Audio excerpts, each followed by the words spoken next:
Sementara itu pemirsa, hampir 2 bulan banjir masih melanda wilayah Musi Banyuasin, Sumatera Selatan. Banjir setinggi 2,5 meter kini bertambah menjadi 4 meter dan merendam ribuan rumah warga hingga aktivitas warga pun lumpuh total. Serta kondisi warga juga diketahui semakin memprihatinkan. Debit air banjir yang melanda wilayah Musi Banyuasin mencapai 2,5 meter hingga 4 meter. Ribuan warga tidak bisa beraktivitas lantaran tempat tinggal mereka terendam banjir.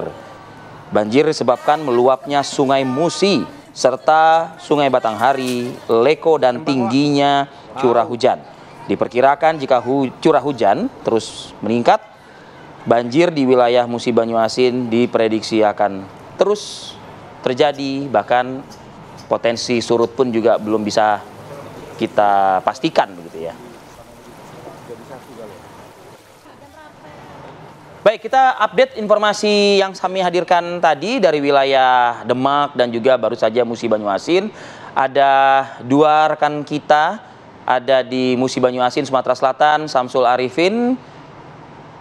Maksud kami Puja Kusuma, Puja Kusuma dari Musi Banyuasin, dari Demak sudah ada Samsul. Kita akan ke Puja Kusuma dulu. Puja, bagaimana kondisi terkini di sana? Apakah banjir terlihat di belakang Anda masih cukup tinggi nih? Ratih dan Arif Adil, selamat pagi pemirsa TV One. Saat ini saya berada di Desa Petaling di Kecamatan Lais, Kabupaten Musi Banyuasin. Debit air banjir di kawasan ini cukup dalam sekali, berkisar 1 hingga 4 meter. Dan banjir ini sudah hampir 2 bulan atau 5 pekan lebih melanda di kawasan Kecamatan Lais, khususnya di Desa Petaling di Kecamatan Lais.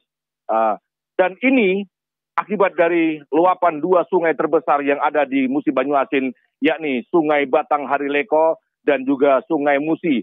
Bahkan saat ini juga saya mengabarkan Kamarati, ini tengah turun hujan dan debit air banjir terus meningkat karena curah hujan saat ini masih tinggi, Kamarati. Ya, mengingat besok ini adalah momentum masyarakat Indonesia memberikan suaranya untuk Pesta Demokrasi 5 tahunan ya. Bagaimana informasi terkait yang bisa Anda sampaikan khususnya di wilayah terdampak bencana banjir seperti di Musi Banyuasin ini?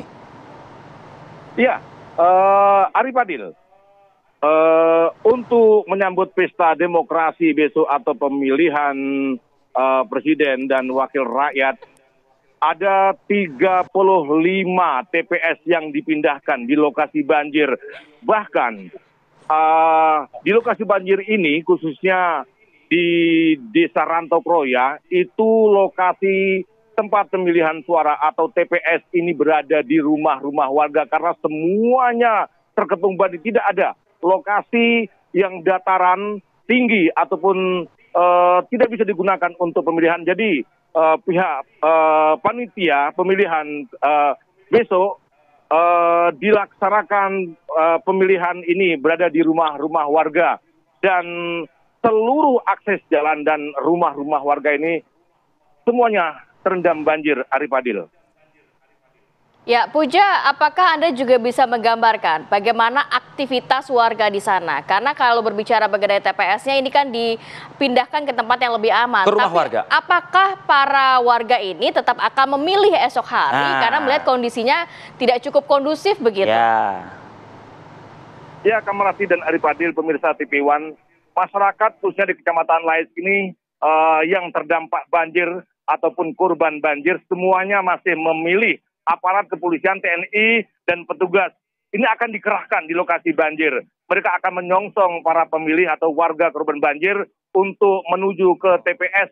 Mereka menyeberangi banjir juga menggunakan sampan. Semuanya akan memilih. Baik di lokasi yang dipindahkan, ada 35 lokasi dipindahkan dari tempat-tempat banjir ini ke tempat yang tinggi atau daratan yang tinggi, maupun dipindahkan ke rumah-rumah warga, Kamarati. Saat ini hujan cukup deras kami, Kamarati, di lokasi banjir, dan banjir ini ya kemungkinan akan terus meluap dan tidak mungkin akan terganggu untuk pemilihan besok, Kamarati. Dan Arif Adil. Baik, terima kasih Oke, banyak. Puja, artinya begini, tren hujan itu memang pagi hari itu hujan ya biasanya ya, Puja ya? Iya, setiap hari Arif Adil, kondisi di musim Banyuasin ini hujan deras Arif Adil.